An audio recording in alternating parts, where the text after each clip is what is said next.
back in championship form. Jimmie Johnson has completed his second career sweep of the Monster Mile at Dover. That makes 5 wins here. And for Jimmie Johnson, out of the 52 chase races, he has won 15 of them. So a big celebration for the number 48 team, because not only did they win this thing, they absolutely dominated. Maximum points was the goal, and that was exactly what they achieved today by leading the most laps and winning race number 2 of the 2009 chase.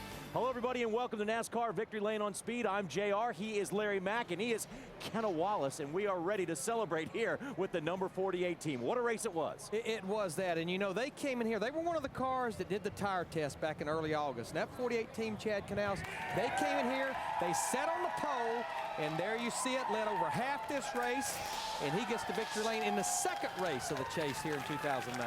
And what is incredible to me about this race team is they remind me of a good football team late in the fourth quarter. How do they do what they do? You know, they run good all year long, but when it comes inside 10 to go, I mean, it's incredible. It's like they put on a different switch. I mean, this was an awesome display. Last time I done anything like this, I think it was when he did the Coke 600 in Charlotte. Just domination station. Hey, you heard Chad Canals on the radio last week say it. We played it several times this week, and he said, we have waited 9 months and 20 days for this chase to start. And that tells you what their focus is. Well, yeah, they won Indianapolis, the Brickyard, back in late July. And you look at the next 6 races, they only had 1 top 10 finish. Everybody was going, what's wrong with the 48 car? They were waiting on the chase. They finished 4th last week. They go to victory lane tonight. I'd say there's nothing wrong with it. They have trained us. They have trained us. I will not fall for this next year. I will know they will be here when it's time to go. Well, let's take a quick look at the highlights from this 400-miler at the Monster Mile here. We'll have much more in-depth highlights later on in the show, but here's a quick look at how Jimmie Johnson and Juan Pablo Montoya led us to the green flag, with Jimmie Johnson on the pole for the 2nd time this season, 21st time in his career, and right away he took off. He would go on the way to leading 271 laps, and here comes the big one. Watch out as we see the 20 car of Joey Logano get a little push, go down the racetrack, and then flip 7 times on the way down to the apron. The fortunate thing is the 19-year-old driver from Middletown, Connecticut, was okay after all that flipping around on the racetrack, and that says a lot about this new COT race car here in NASCAR. Joey was okay, and we are happy to announce that. A lot of drivers involved in that with some heavy sheet metal damage on the cars, and here we go. A recurring theme throughout the day was Jimmie Johnson, one of the 3 times he was leading this race, and looking dominating as well. Now, 2 former teammates, Mark Martin and Matt Kenseth, doing battle on the racetrack here, and Matt Kenseth was trying to be the spoiler, trying to be the first non-chaser to win a race in race in the chase in over 2 years. But here comes a checkered flag. There was no denying Jimmie Johnson. A simple case of domination, and in the championship seasons, this is the earliest in the chase that Johnson has won, and he was celebrating so hard that he actually stalled the car out there. But oops. That's okay. We don't need to smoke the tires, because he knows exactly what's going on here in the chase. Finds himself 2nd in points now, just 10 behind Mark Martin. Let's take a look at the whole point situation after race number 2 of the 2009 chase for the Sprint Cup. It's Martin, Johnson, and Juan Pablo Montoya moved up 1 spot, 65 back. And Larry, I would say what stands out at me is how strong Juan Pablo is right now. He's sitting there in 3rd spot. Yeah, and look at the 2 car, Kurt Busch. He's got a crew chief that can only go to the shop 1 day a week. He finished 6th at New Hampshire, 4th today. He finds himself there 4th in the points now. And Denny Hamlin, he drops back to 6th. He was 2 laps down today. That was a stunner. So when you look at the guys and the movers in the chase right now, it looks like Denny Hamlin is the biggest mover back, and perhaps Juan Pablo Montoya only 1 position, but where he moved up to is important, 3rd. I love the interview with Brian Patty during that race late in the race, because he was running 3rd, and one of the ESPN pit reporters asked Brian Patty, said, are you going to be happy with 3rd, or are you trying to win this race? He said, we finished trying to just finish 3rd in those first 26 races. Yep. We're now trying to win races, 2 top 5s to start the chase. And it looked like it, Kenny. It looked like he was out there to win the thing. And what's great about this is that we've got something new, race fans. You know, for the last 3 or 4 years, we always see the same players up there. This is the first year that we got new guys. Yeah, Jimmie Johnson's there. He's always there. But now we got Mark Martin, Juan Pablo Montoya, and different characters. 50-year-old Mark Martin, Juan Pablo from Bogota, Colombia. This is really good for our sport. Yes, it is. And then you got Tony Stewart, of course, who's sitting there 5th in the points. Had a little bobble there at the end of the race, but he's still sitting there in his first year at Stewart-Haas Racing. Still coming up on NASCAR Victory Lane on Speed, we're going to have Jimmy Johnson come by and talk to us. We'll take you from the green flag to the checkered flag. And also, if Chad Knaus drives off in time, we'll have him come up here. He's going to smell like beer when he comes up here. Yes, he is. NASCAR Victory Lane is presented by Travelodge, Recreate, Hibernate, and brought to you in part by NASCAR Banking, only from Bank of America. Your debit card, your credit card, your driver. Learn more at a Bank of America Banking Center today.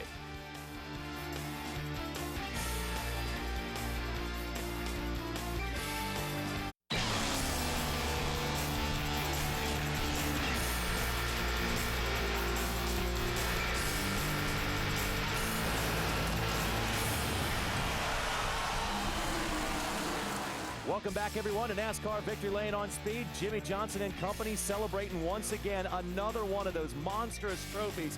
Matter of fact, I think Jimmy's going to have to get a reinforced shelf in the trophy case. That is a big trophy. And he's got 5 of them to support back there at the house after yet another win today. Now, there's a rich history of racing here at this Monster Mile. Matter of fact, this was race number 80 on this track for the NASCAR Sprint Cup Series. Let's take you back to earlier today when Jimmy Johnson, after the rain went away, led us to the green flag, and on side of him was Juan Pablo Montoya, and right away Jimmy Johnson proved he was the man to be beaten today. Yeah, I mean, he was like shot out of a cannon and just drove away from the field. But I want you to see how white the track looks. We had a lot of rain here last night, and all the rubber was gone. A lot of these cars were bad loose without rubber on the racetrack.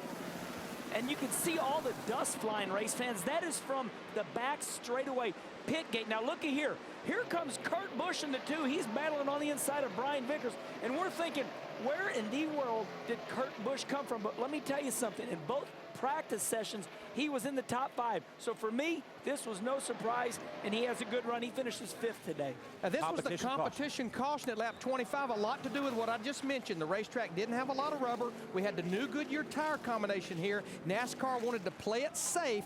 Though with this competition caution, teams could not fuel their car prior to this caution, but they wanted to let everybody come to pit road. And the 39 car, Ryan Newman, who had been good all weekend, they decided to go with just 2 right side tires on that Army car. And you know what, Larry, that was brave, because you don't, usually in this position, the crew chief says, let's put 4 on it and let's take a look at the tires. That way we know what we can do down the road. But 2 tires right away. Scary incident here for Joey Logano. The 19-year-old driver goes for a tumble here. Spun, I think, 7 times by the time it was all said and done. Landed on the driver's side, but here's a good part. Car flopped back over. Don't quite know how that happened, but the good thing is we take another look at it as Joey Logano is okay. We can say all the bad things we want to say about this car tomorrow. I've probably been one that has said some things about it I didn't like, but I love this race car because the car did its job. Joey Logano walked out of it, went to the ambulance, went to the infield care center, and he's probably about halfway back to Charlotte right now.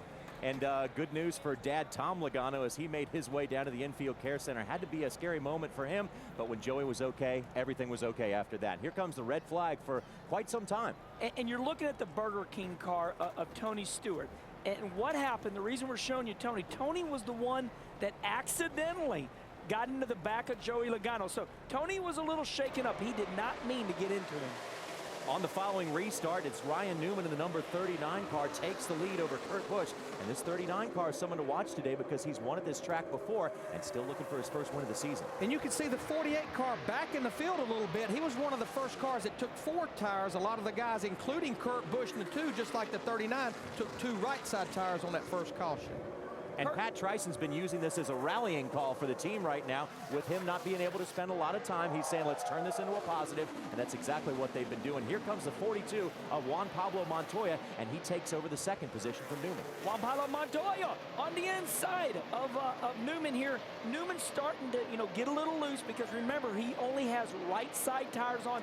Everybody else, Juan Pablo has 4 fresh Goodyears on. So, as you see, Ryan Newman starting to fall back now. Here comes Michael Waltrip.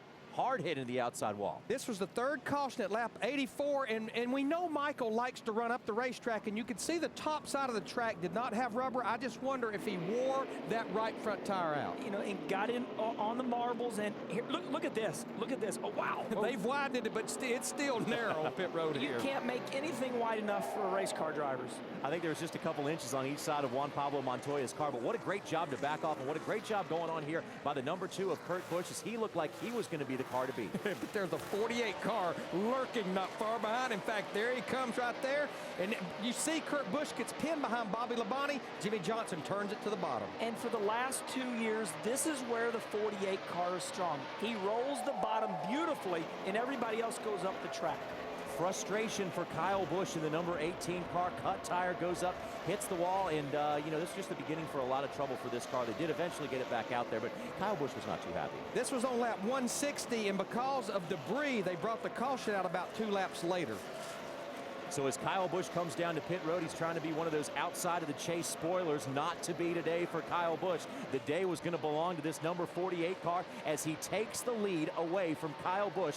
And gentlemen, we always say there are different courses for different horses. There is something about this Dover racetrack and Jimmy Johnson, the number 48 team. Back in 2002, as a rookie, he came out. Not only did he win those races, but he dominated. Came back the next year, won another one. Now he's got his second sweep of the season. And you know, one thing that me and Larry have got is a lot of experience at watching what has gone on over the years. And what I always see here is not necessarily a driver, but a team. Yes. They get on a chassis combination, Larry, and they'll dominate for 3 or 4, you know, races or years. And now it's his time. Yeah, it's not like the racetrack changes. Now, they will have different curveballs thrown on them like the new car or like the new Goodyear tire here this weekend, but it's like this track doesn't change that much, and teams latch on to something just like Rusty Wallace, Darrell Waltrip at Bristol, and you hardly can't beat them there.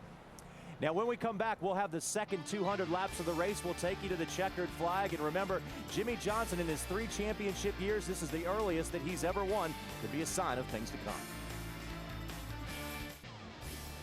Welcome back to Dover, where yet another race has been dominated by this number 48 team. That makes 5 for this group here at this racetrack, and they are off to a great start in the chase. As they continue to celebrate, we're going to continue to take you through the highlights, pick it back up at lap number 200 just shortly thereafter. And here we see Kyle Busch in the wall once again. Yeah, this was the 5th caution at lap 207. He hits it 3 or 4 times. I almost think he was trying to put it out of its misery. He ends up going to the garage area for repairs after this. I agree, but the worst part was, and we'll tease you later, he does come back again, so he did not knock himself out. Speaking about coming back, how about Tony Stewart? Had a little bit of damage to the car, but there was no denying smoke today. He was coming up through the field. And you know, see the big black patch on the front? That is where he got into the back of Joey Logano.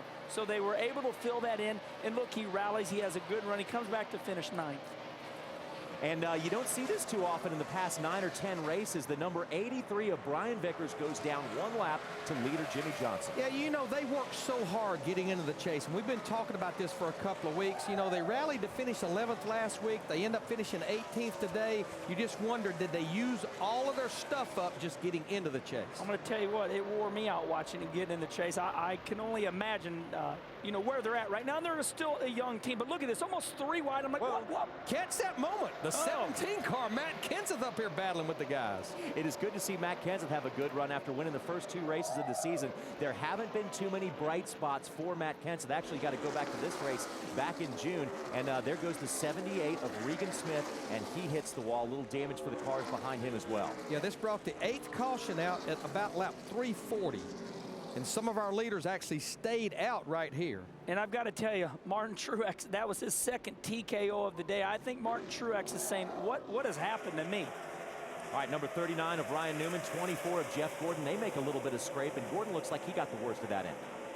Well, worst end of that deal. Well, what happened? Ryan Newman come up off of turn 4, got loose, and when he saved it, he came back down into Jeff Gordon, and it kind of messed Jeff's right front up and messed his rhythm up. You look at Matt Kenseth here. He finished 4th in this race back in late May.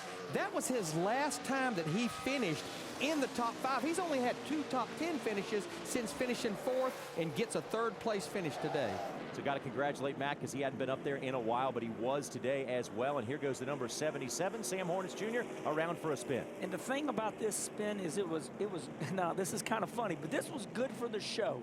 Because, you know, the 48 was gone. Now, he's trying to get underneath David Rudiman, and we're all thinking, okay, this race is over. Jimmie Johnson's won it, and whoop, here we go. 77 spins, Larry, and now here we go. Who's going to pit? This is where the crew chiefs started earning their money because the top 8 cars stayed out. Tony Stewart was running 5th right there. He was the first car in line that decided to come to pit road, but his teammate, Tony Gibson, Ryan Newman, they decided to go with 2 right side tires again, and he wins the battle of the guys that did pit. Your defending race champion, Greg Biffle, came into pit as well. He was one of the guys who rolled the dice, got a 4-tire stop for him. This is the battle for second in the 17 and the number 5. The question right now was, could anybody catch Jimmie Johnson? Well, we know nobody caught him, but I will say this. It will not surprise me if Matt the Brat Kenseth is the one that will win a race that is not inside the championship chase. So, you know, look out for the Brat because he gets strong. It would be the first time since before the last chase, but here comes a checkered flag. The white was in the air, then the checkered for Jimmie Johnson, and the number is absolutely astronomical. After 52 chase races, this 48 team has won 15 of them with Jimmie Johnson at the helm. And as far as his championship years, 2006, 7, and 8, this would be, we know it's not his championship year yet, this would be the earliest he has ever won a chase race. Let's take a look at the top 10 finishers here from the AAA 400. 8 chase guys are in there. Everybody running well. Matt Kenseth, the highest of the non-chasers. And how about A.J. Allmendinger with a great top 10 finish? One of those teams that came to pit road and got those 4 tires on that late caution, and it paid off for them. And if you were to get nitty-gritty here, let's look at the Hendrick cars. 1st, 2nd, 6th, 9th, 10th. You have, you know, we know it's Newman Haas, but there they are, the Hendrick cars up there. And unfortunately, there's the other one back in 20th, Dale Earnhardt Jr. in that 88 car. A couple other chasers there to look at. Brian Vickers in the 18th spot. Not the best run for him, but still, he is in the hunt. And Dale Jr. in the 20th spot as well, with Paul Menard in the Yates Ford finishing 19th. Another chaser, Denny Hamlin, at one point, he went a lap down, and that's very rare to see from the 11 bunch. And you see David Rudiman there, the 00. They were mixed up on the rules of that competition caution. They did not take any fuel at lap 25 and actually ran out of fuel a little bit later on into that run. Tough day for Kyle Busch, as well as Martin Truex Jr., Robbie Gordon, Reed Sorensen were in early accidents. And let's take a look at the last finishers here. Joe Nemechek, Joey Logano, after the scary wreck, is okay. We're very glad to report that. And there is Tony Raines in the 43rd spot. Let's take a look at the points. A little bit of shuffling going on here as Jimmie Johnson is now 10 points behind Mark Martin. Well, and again, we keep talking about Juan Pablo Montoya. You see him right there, 3rd, solidly in the points. And then we talked about Casey Kane, who lost the engine. He did come back to get a top 10 today, still 12th in the points, Kenny. I have always said that when drivers are this great, it always comes down to some type of mechanical failure or something beyond their control. These are great race car drivers. And tells you how tough this thing is. Casey Kane finished in the top 10 and still lost 28 points in the chase. Now it's time for our Valvoline guaranteeing the win, and nobody guaranteed it like Jimmie Johnson did on the last restart. He simply went out of a rocket and drove away from everybody else as Jimmie Johnson gets win number 5, win number 1 in this year's chase. Congratulations from teammates. We'll have Jimmy up here in a moment. Congratulations once again to Jimmie Johnson from NASCAR Banking, only from Bank of America. They ruined a lot of good champagne down there. It got on Miles the Monster, but the key is what car Miles is holding right there. And for the 5th time, he is holding the car driven by Jimmie Johnson. Jimmy, you said the first thing you said on the radio to your team was maximum points. You guys couldn't have done anything else this weekend other than get the pole, lead the most laps, and win the race. You did it. We did it. And, you know, it wasn't the easiest thing on yesterday's practice to get the car right, and we had to make some changes last night to make the car drivable and comfortable. I can post a lap, but I knew I couldn't drive like that for more than 5 laps. So Chad and Greg Ives made some great adjustments for the car, and it's one of those conversations where you're on the phone and they're talking about different things and travel and blah, blah, blah. And the adjustment they spoke about, I'm like, oh yeah, that's it. That's what I need. And sure enough, I mean, that car was so fast today. You know, Jimmy, we were talking about it at the top of the show. You guys won Indy, and then the next 6 races, you only had 1 top 10 finish. But then you get to Loudon last week, and you start clicking off those top 5s. Was that part of a master plan? I know probably Michigan wasn't part of the master plan, but it seemed like you guys just kind of just settled down and just waited for the chase? No, I really think that you know, we had so many good opportunities to win races, and just stuff happened. Oh, somebody's sneaking up on us here. Superman. Thank you, buddy. Mark says Jimmy's Superman. You can come say hello. We got time for Mark Martin. I ran as hard as I could, and you were still there in second. Hey, wait, not a bad job. wait to your fans. It's not a bad job for Mark Martin either. This is live NASCAR Victory Lane race, fans. You ain't going to get that anywhere else. You can't rehearse this. He said you're the man, and I believe that too. But one thing is that, you know, we always notice that people go in sections at this racetrack. Like, you know, Rusty dominated, or, you know, Matt Kenseth would dominate. When you came to this racetrack years ago, was it always like that, or did you guys just latch on to something? You know, the first time we came here, I think the second year, we won both races, and things went really well. And there was a period of time where, I mean, we still ran very competitive, but we weren't winning. And then here in the last little bit, we found something again and are back on top. So what a cool track to drive, as you know. And when you've got it right here, I mean, you just complete a lap or a corner, and you just laugh all the way down the straightaway. It's just dead in the corner behind you. You're like, really? I just drove it that hard through there and made it? That's amazing. Yeah, something that Chad Knaus said at the beginning of the chase was kind of interesting. He said, guys, we've been waiting 9 months, 20 days for this. It seems like that has always been you guys' plan since the chase format was installed, to gear towards these 10 races because they're the ones that count. You know, it's not as planned as it looks. And kind of back to Larry's question earlier, in the summer months, you know, historically, it's not our best period of time. This summer, I feel that based on laps led, bonus points, there's some other factors in there you can look at. You can say that the 48 car was more competitive. Granted, our finishes didn't show it. You know, we had some issues, we had some problems, weren't able to close. But I really feel like we could have come into the chase with the most wins and could have been seated first. But it didn't happen. It is what it is. And now we're getting into a section of tracks that are very good for this Lowe's car. And that's really the bottom line. And I think why the chase works so well for us. You know, Jimmy, we still have 8 races to go, which is a lot of racing. And we've got Martinsville, we've got Talladega. I watched what you did 2 years ago, your average finish compared to Jeff Gordon's average finish, and you won the championship. I watched Carl Edwards last year with 8 top 4 finishes and couldn't get it done. Is it possibly going to take 10 top 5 finishes this year with this competition to win this championship? It could. Don't know. And I think we're going to learn more every week as to where that is. You know, we're all planning for that being the case. I think everybody in the back of their minds know that you're going to have a season like that. And you know, 42 was right there today, the 5. Jeff had a good day. So we'll just have to see what happens. You know, each week another chapter will be told, and we'll keep getting smarter and smarter. And today, I didn't get the points lead, and I didn't really make any points up on Mark. But from, you know, 3rd or 4th back, I lapped the 11 twice today. So you know, we put a gap back there, and it'd be nice if this was from my perspective, just a couple-man race towards the end of the season. And as a competitor, you only have to worry about a couple guys instead of all 12. You know, I wish I had half your talent. I mean, you're an incredible driver. When I watch you, I think he's going to spin out. When you're in the car, do you think you're going to spin out? I mean, people talk in the garage area how loose you drive a car. Do you feel like you're going to spin out? Sometimes. Yeah, definitely. I appreciate the compliment. I don't know why or what it is, especially at this stage of my career. Early on, I felt like the off-road trucks really helped me, and being on the dirt helped me learn how to be sideways. But and maybe that's the bottom line.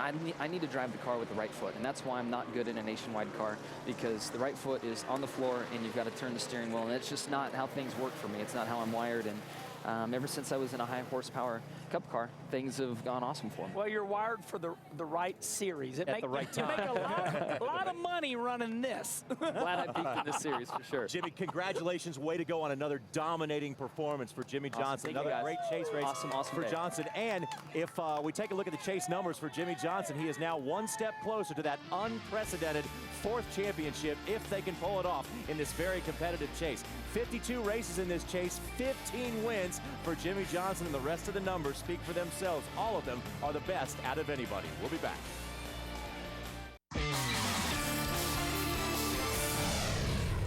Welcome back to the Monster Mile, everyone, as we see a beautiful sunset off in the distance. In the near future, things look very bright for the number 48 team, as once again on the Monster Mile, they were the true beasts. Crew Chief Chad Knaus is here again. And Chad, there are race wins, but there are utterly dominating wins. You guys seem to have put together so many of those at this track over the years.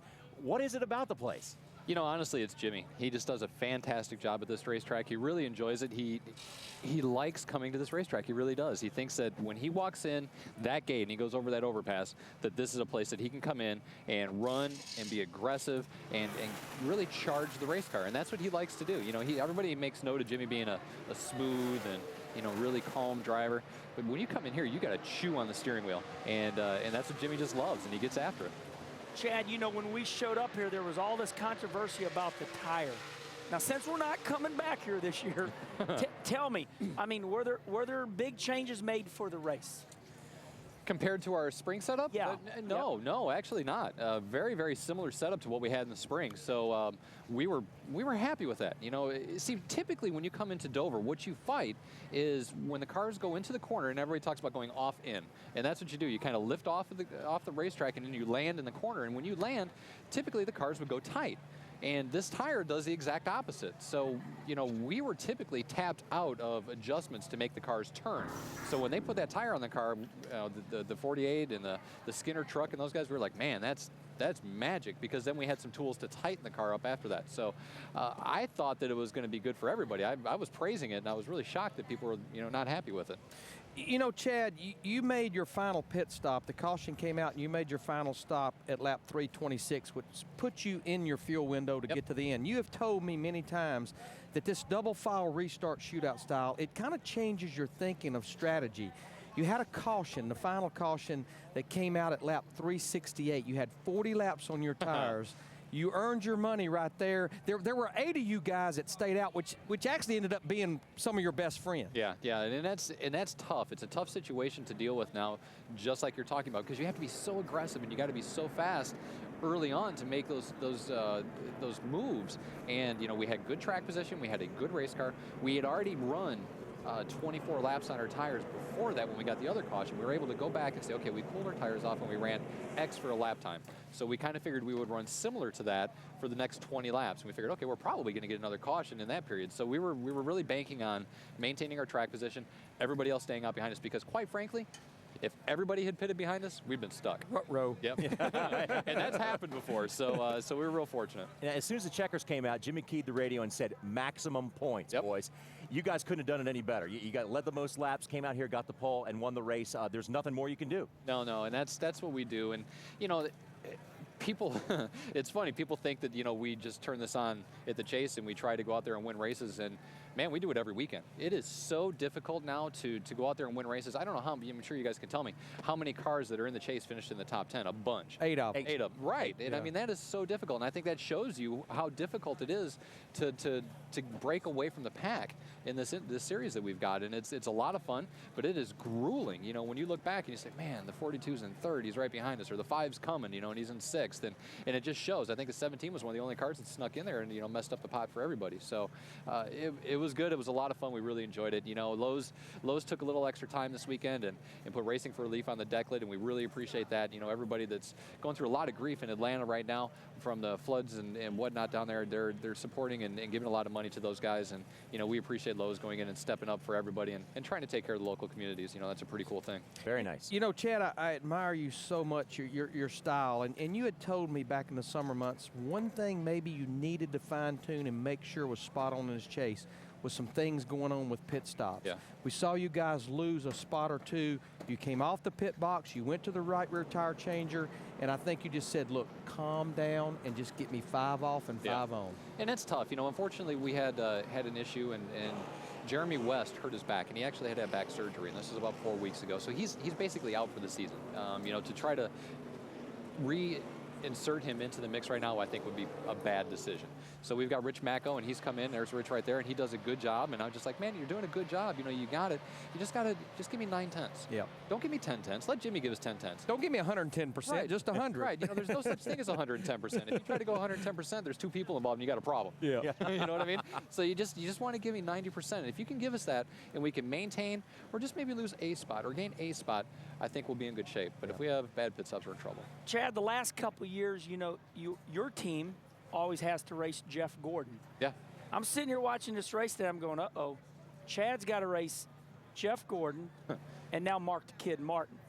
I mean, does that come up in your brain now? You're thinking, oh, no, we got to race one of our own teammates. No. I mean, we're racing Jeff Gordon, Mark Martin, Juan Pablo Montoya, Kurt Busch. Who else do you want to throw in the mix? Ryan Newman, and, you know, everybody then in the whole deal. And, you know, I would much rather race our teammates than anybody else on the series, because that means that we're all doing well. And what's better for Hendrick Motorsports is better for all of us, you know. And it's unfortunate Mr. Hendrick wasn't here this weekend, because he would have been really proud of the way his race cars ran. And so I'd much rather race my teammates, because collectively that means we're doing well. Chad, quickly, I know we don't have a crystal ball. I asked Jimmy Johnson, your driver, this just a few minutes ago. Is it going to take 10 top 5 finishes to win this championship? You know, I think it's going to be close. It really is. You know, we had a 5.7 average finish, I believe, last year. We had a 5.1 the year before. Yeah, your teammate had a 5.2 or 3. Yeah. Yeah, we had a 5.0, they had a 5.1. Yeah. So, you know, I think if you look at the average second place finisher, since the chase has been on, his average finish is 12.3.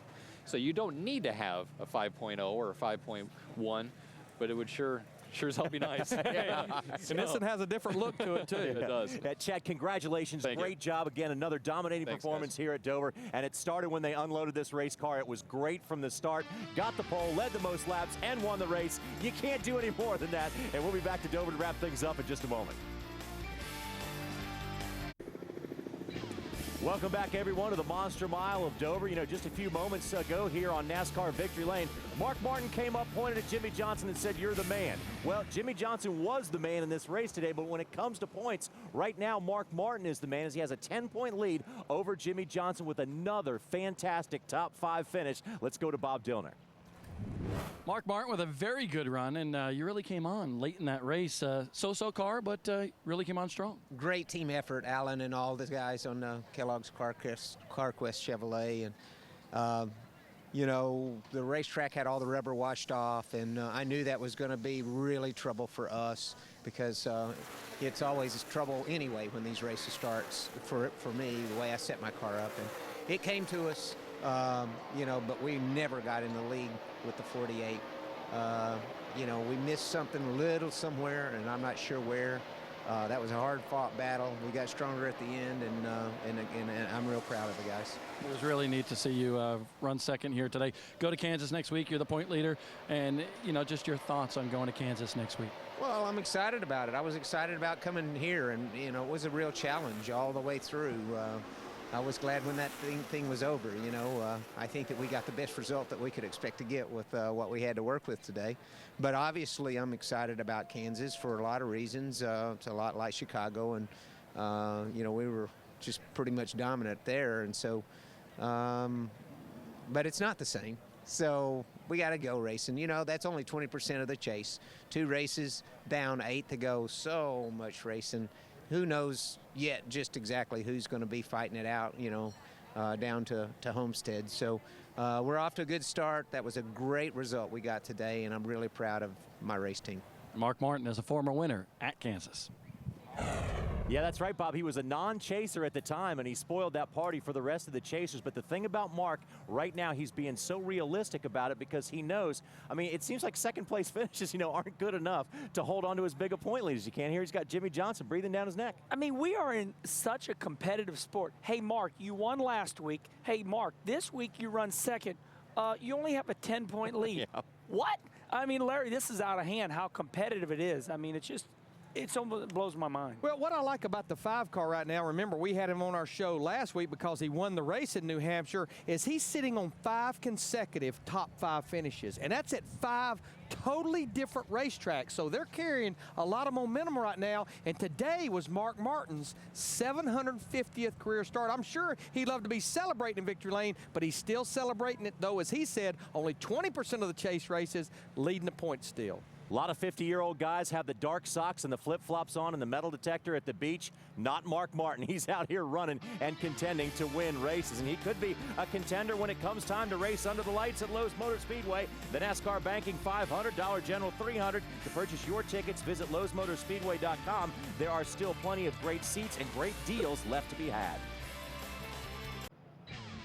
Catch all the drama, emotion, and intensity of the chase in the radioactive feature. This week in NASCAR lets you hear and see everything you missed from the race, and this time of the year provides frustration, elation, and many anxious moments. See it all on This Week in NASCAR Monday at 8 Eastern on Speed, and you will also hear from this weekend's winning crew chief, Chad Knaus, as well. Now, Juan Pablo Montoya surprised a lot of people when he raced his way into the chase. So to those people, it must be even more surprising how well he is running. Another top 5 finish for Juan Pablo. And let's go back to Bob Dillner. Juan Pablo Montoya looking good here in the chase so far. I want to ask you, though, because you look good real early in this race. What happened to the car as the race progressed, Juan? It was getting tighter, and we figured out one of the runs, and he was fast, but he was a handful. I mean, I was like between wrecking and running, and it wasn't that good. So we went back on that change, and we just got a little bit behind there. But we still, we were running second with 50 to go, or 40 to go into the last restart. That whoever restarted in the bottom, it was screwed because the guy on the outside would push the next guy, and it was just one of those deals. We're just not fast enough there. Still good. I mean, a top 5 run, good way to start the chase with 2 straight top 5s. I mean, it's got to be promising. Yeah, you just gotta run everywhere like this, and this Polaroid car today was amazing, and you just gotta bring it to the next race. Juan Pablo Montoya, 3rd in points, 65 out, guys. Yeah, Bob, that's not bad. You got to be in it to win it. And right now, Juan Pablo Montoya is in the chase. Well, what's amazing is this team, they have no DNFs in 2009. They only had 1 top 5 finish in the first 24 races. They finished 2nd at Pocono. You saw the graphic. They have 3 top 5s in the last 4 races. But I think this just makes a statement about the chase. He finished 4th today. He lost 10 points to the points leader. I think that just shows you how the competition is with these 12 drivers. And Juan said something that I heard, and they talked about it this week. He says, all we got to do is take this car again. Believe me, they're going to wear this car out. This is a new car they built. Juan likes it. It's fast. And, the nicknames you've heard of great cars. I mean, you remember, what was it? Jeff Gordon had one called Booger. Rusty had one called Midnight. So look for a nickname for this car that Juan Pablo loves so much. You can bet they'll dust this baby off, pack the wheel bearings, clean up, and probably have it in Kansas City next week. Sure about a car named Booger now. Yeah, what do they call it? Arriba? Or is it Arriba? Is that fast? I don't know. They are building a lot of new cars over there for him for these 10 chase races. Well, they're obviously building good ones because that team is doing great right now in the chase, contending with yet another top 5. So watch out. We haven't heard the last from Juan Pablo, and you haven't heard the last from Kenny and Larry either. We'll be back with more Victory Lane in a moment. NASCAR Victory Lane is presented by Travelodge, Recreate, Hibernate, and brought to you in part by Camping World's Destination Recreation Sweepstakes. Log on to campingworld.com/racing to enter for a chance to win the grand prize, Damon Daybreak Motorhome. Welcome back, everybody, to the Dover International Speedway, where the chase is on. And next weekend on Speed, NASCAR rolls into the heartland for race 3 of the chase. Last year, championship rivals Jimmy Johnson and Carl Edwards went door-to-door over the closing laps. Who will claim victory? You have to be there on Speed to find out. We start Friday at noon. And you also have to go back a long time to find the last time that a non-chaser won a chase race. Today, Matt Kenseth had an opportunity to do it, to put a very big bright spot into his season. It's been a little bit dark of late, but he came home in the 3rd position. Not too bad for the 17. And here's Bob Dillner once again. I remember Matt Kenseth's first ever Cup race here at Dover, and he was in Bill Elliott's car. Ran well that day, is still running well. I know this has got to be a good thing for you and the team to come here to Dover and run so well. Yeah, I mean, it's always nice to come here. This has been one of our best tracks here the last 3 or 4 years. So it feels good to come here and get a good result. And we didn't have a car. I don't think that could have ran with Jimmy in the 5 and some of them other guys. But we had a solid day on pit road, which we really needed. We've been off a little bit everywhere lately, and it was good to have a good solid day on pit road. And adjustments we made today actually affected our car and did what we hoped they would do. So it was a good solid day. But this is one of our better places. But that is a good day for us. That's my next question then. You always run well here. So you have been saying we haven't had things just right. So is this a step in the right direction? Are we going to see, better performances in weeks to come, or are things still, you're still wondering? Well, I mean, I'm still wondering, but it's definitely a step in the right direction. I mean, we ran pretty competitively today. We got a very good finish out of it, but it was a very strange Dover race. It was, for whatever reason, this tire was really cool and it rubbered the track up and when you ran by yourself, but it was as hard to pass here as it's ever been since I've ever come here. You just couldn't pass. So we were fortunate that our car was really fast in restarts. I kept getting in the right lane and getting, snookering 2 or 3 guys on restarts, and we had good pit stops, and that's how we really got most of our track position. But I'm still really happy. It was still a really good day for us. They did everything right today, in the pits, and got us a good result. I tell you what, Matt Kenseth, if we go to Kansas next week, he's always pretty good at Kansas. Yeah, and Bob, Kansas is the race you have to go to find the last time a non-chaser did win a chase race. It was Greg Biffle. Remember the weird finish that when the sun was coming down, they didn't know whether to call it or not because of the lights were on there, and then Clint Boyer perhaps had passed Biffle. Maybe he passed him under the caution. Whatever, Biffle got the win, and that was the last time somebody did it from outside the chase. So here we go. We're going to Kansas. What do you think? Do we see it again? Well, one thing I like about Kansas is it's a racy racetrack. Mark Martin loves it, but this is a track that NASCAR is putting a lot of effort into. This is an ISC-owned track. NASCAR loves the drama there. Hey, it's next to my home state of Missouri, Kansas City, Kansas. Might see Toto flying through the air, tornadoes.